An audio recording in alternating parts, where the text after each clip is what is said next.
Om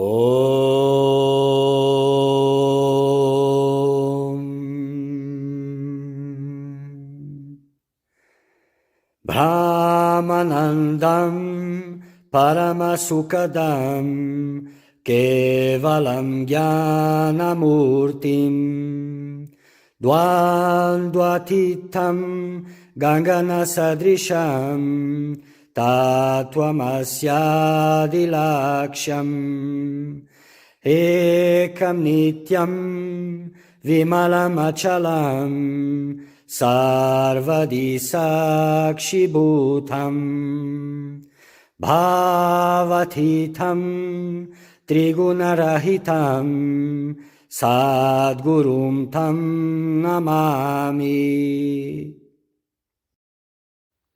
Querido buscador da verdade, bem-vindo. Esta obra que vamos avaliar é um dos diálogos mais sagrados, pois ele acontece entre dois seres despertos.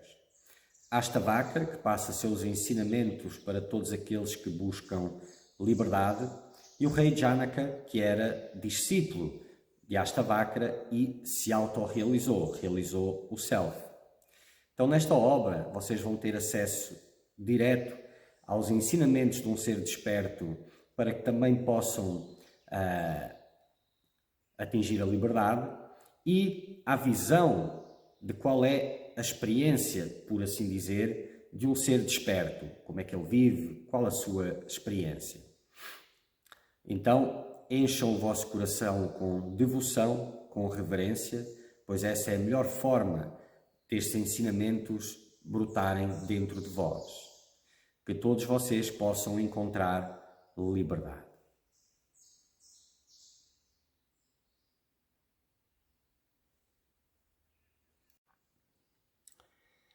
Continuando com Astavakra Samhita, vamos para o capítulo 3º, não é? Os testes da autorrealização. Então, após as colocações do rei Janaka, Astavakra vem questionar, não é, acerca dos comportamentos observáveis do corpo do rei Janaka, não é? Aquilo que as pessoas podem observar de fora, não é? Ele vem questionar a autorrealização do rei Janaka, questionando algumas coisas que são observáveis.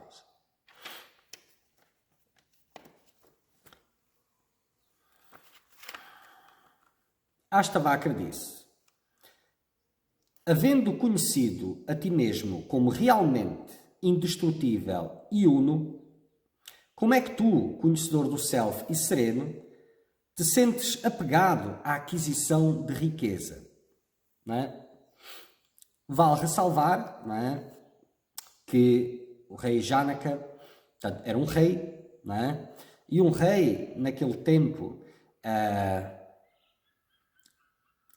é diferente de ser uma questão de desejo. Bom, poderia ser, mas ser um rei ou ter qualquer outra função na vida é uma questão de dever em relação à casta e àquilo que chega naturalmente às mãos de cada um.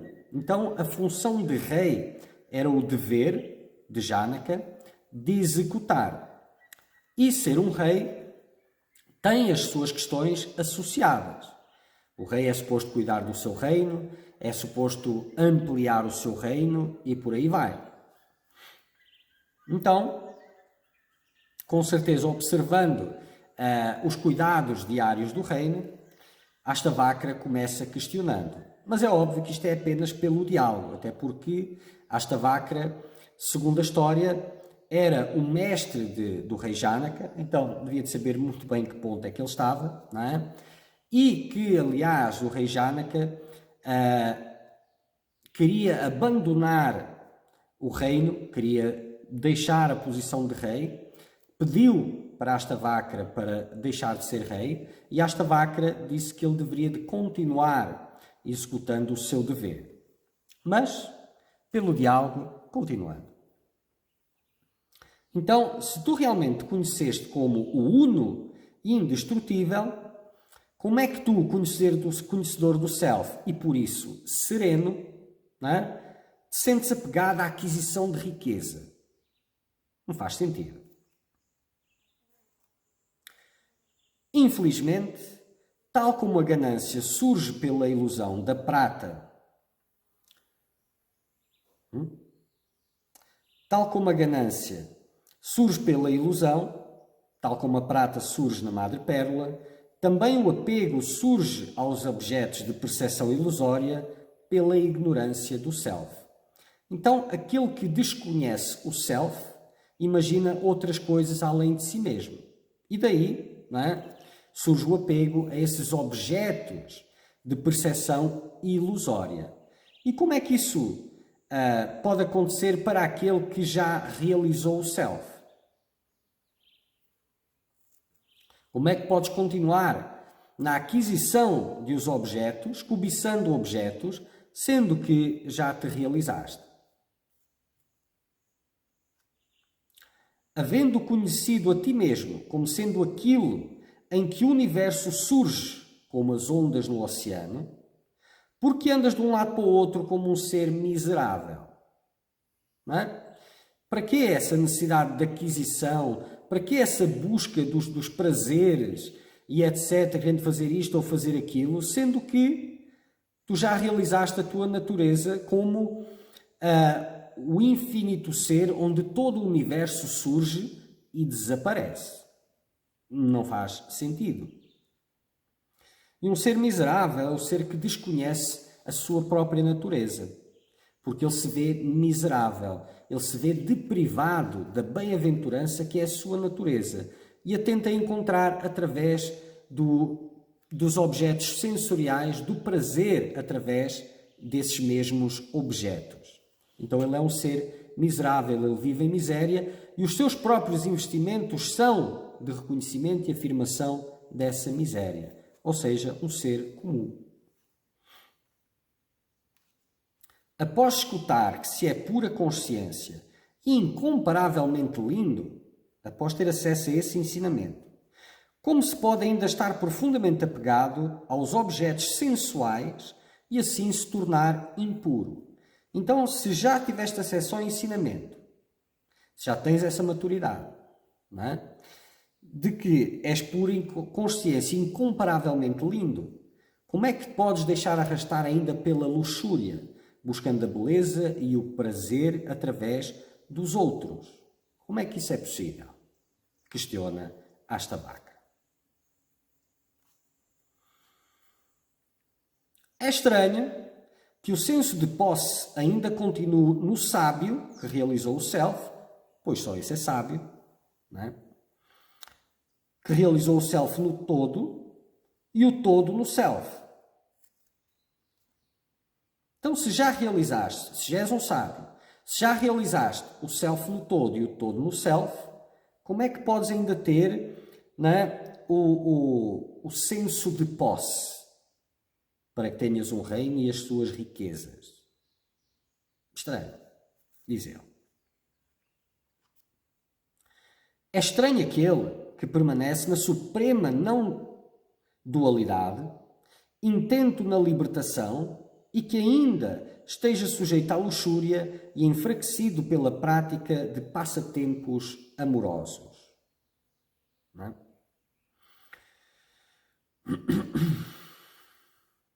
Então, é estranho, se ele permanece na suprema não dualidade, intento na libertação, portanto aqui aponta porque ainda está em processo, de certa forma, não é?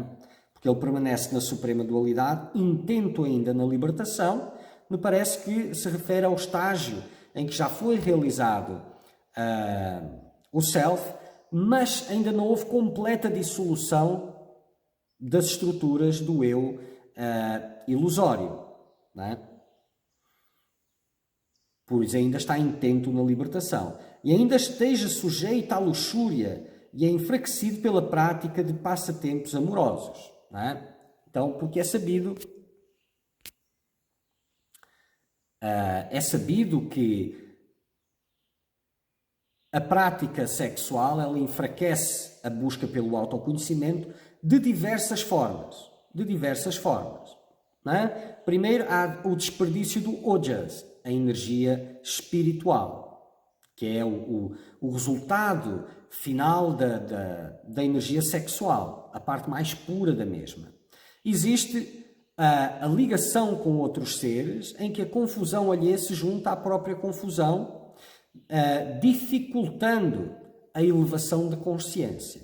Existe também uma ligação que é mantida, em que drena a energia do buscador para outros pontos, não deixando elevar a consciência. Ou seja, são muitos aspectos que estão ligados, além de reforçar a busca de prazer através do outro, aumentando a questão da dualidade, não é? Então, hoje em dia fala-se muito da questão das práticas espirituais serem um problema porque aumentam a questão da dualidade, mas normalmente quem tem este discurso não fala em relação à sexualidade, ao sexo, como algo que aumenta a noção de dualidade e logo deve ser parada com as práticas espirituais. Não são dois pesos, duas medidas, mas isso é um outro assunto. Então, Astavakra continua questionando. Pois um rei tem a esposa, tem as consortes ou concubinas e etc. É estranho que, conhecendo a luxúria como um inimigo do conhecimento, um homem que ficou extremamente fraco e chegou aos seus últimos dias ainda esteja desejoso de prazeres sensuais. Não? Então, né, visto que ele sabe que a luxúria é um inimigo do conhecimento, pelas razões já faladas e por muitas outras razões, não é? Tanto que Brahmacharya é recomendado para a busca espiritual, não é? Por diversas razões, algumas mencionadas e outras não mencionadas ainda, mas suficiente. Não é? E um homem que ficou extremamente fraco e chegou nos seus dias, ou seja, já está mais velho, não é? Já teve todas essas experiências e ainda esteja desejoso dos prazeres sensuais. É estranho. É estranho que aquele que é desapegado dos objetos deste mundo e do próximo mundo, que discrimina o eterno do transiente e que almeja por emancipação, ainda tema a dissolução do corpo. Não é? Então, se ele já não tem apegos aos objetos deste mundo, sendo o corpo um objeto deste mundo, não é? Deste mundo e do próximo, não é? Mas este corpo é só um objeto deste mundo. Não é? O que é do próximo são os objetos deste mundo e do próximo, dos quais supostamente ele está desapegado. Não é? Que discrimina o eterno do transiente, que ele sabe a diferença entre o que é o eterno e o transiente, sendo a identidade o eterno, o corpo o transiente, ou seja, não real. E que almeja por emancipação, por liberdade, ainda tema a dissolução do corpo. Deve estar a observar alguns comportamentos em que o rei Janaka parece preocupado com o seu corpo. Deve ter os médicos cuidando dele, visto que já tem uma certa idade, etc. Sei lá, isto agora é pura especulação. Mas questionando comportamentos observáveis e que causam confusão a muita gente. Celebrado ou atormentado, a pessoa serena sempre vê o self absoluto e fica assim, nem agradecido, nem zangado. Não é? Então, independentemente das circunstâncias, se está a ser celebrado ou se o estão culpando por algo, chateando ou atormentado, a pessoa serena, o estabelecido, não é? Sempre vê o self absoluto. Ele está sempre contemplando o self absoluto. E fica assim, contemplando o self absoluto. Nem agradecido, nem zangado. Ele deve estar observado, deve ter observado comportamentos em que Janaka se mostra, né, agradecido ou chateado por alguma coisa. E assim questiona. E isso abre a porta para que estas questões possam ser respondidas e esclarecidas do ponto de vista daquele que é desperto. A pessoa de grande alma testemunha o seu próprio corpo agindo como se fosse de outro. Desta forma, como ele pode sentir elogio ou culpa? Então, a pessoa de grande alma, o ser desperto, observa o seu próprio corpo, testemunha o seu próprio corpo, olha para ele como um objeto diferente, como se fosse um corpo de outro qualquer, ou como se fosse um outro qualquer objeto. Essa é a visão do ser desperto com esse corpo. Como ele pode sentir elogio ou culpa, sendo que as ações efetuadas do corpo, se ele não está identificado com o corpo, não está identificado com as ações, logo não está identificado com o resultado das ações,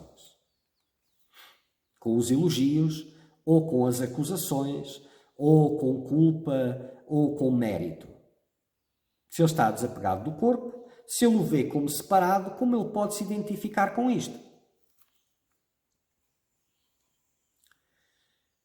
Realizando este universo como mera ilusão e perdendo toda a curiosidade, como pode aquele de mente firme ainda temer a aproximação da morte?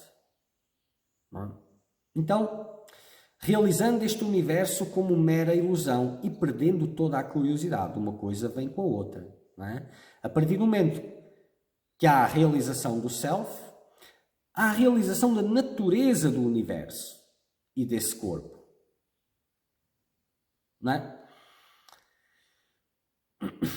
E sendo a realização da ilusão, da mera ilusão do universo e do corpo, a curiosidade cessa. Como é que pode haver curiosidade por algo que não existe? E logo, quando a curiosidade cessa, a mente se torna firme, se torna quieta, estável. Diferente de focada. Focada é uma mente que se fixa num ponto à exclusão de outras pulsões. A mente que realizou a inexistência do mundo já não tem mais curiosidade, já não tem mais para onde ir. Isso por isso se torna estável, quieta. Já não é focada. Então, e como é que esse pode temer a aproximação da morte, sendo que a morte é do corpo?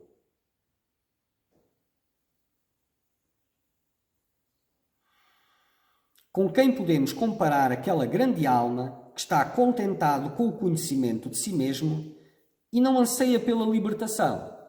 Então, esse não tem como comparar com mais ninguém, além daqueles como ele, Porque, de alguma forma, todos anseiam pela libertação, todos os que estão ainda sob a ilusão. Então, aquela grande alma, o ser desperto, que está contentado com o conhecimento de si mesmo, ou seja, já se autorrealizou, está em si mesmo, inundado pela sua grandiosidade, estabelecido no seu eu real, óbvio, não anseia pela libertação, pois a libertação já aconteceu, e para aquela consciência não dual total, o conceito de libertação nem sequer surge. E é por isso que ele não anseia pela libertação. Com quem se pode comparar? Apenas com aqueles que, como ele, chegaram no mesmo lugar. Como pode aquele de mente firme, que conhece os objetos de percepção, como sendo em sua natureza nada, considerar uma coisa aceitável e outra inaceitável? Isto deve ter possivelmente a ver com a observação do rei gerindo o seu reino, em que umas coisas para ele são aceitáveis, outras não são aceitáveis. E ele questiona: como pode aquele de mente firme, que já realizou a existência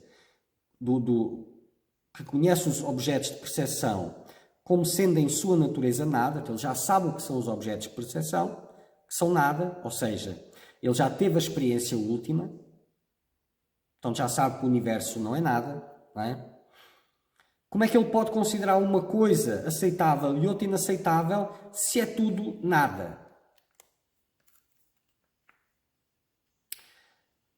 Aquele que desistiu de apegos mundanos da sua mente, que está além dos pares de opostos e que está livre de desejos, para ele, nenhuma experiência vindo do curso natural causa nem prazer nem dor.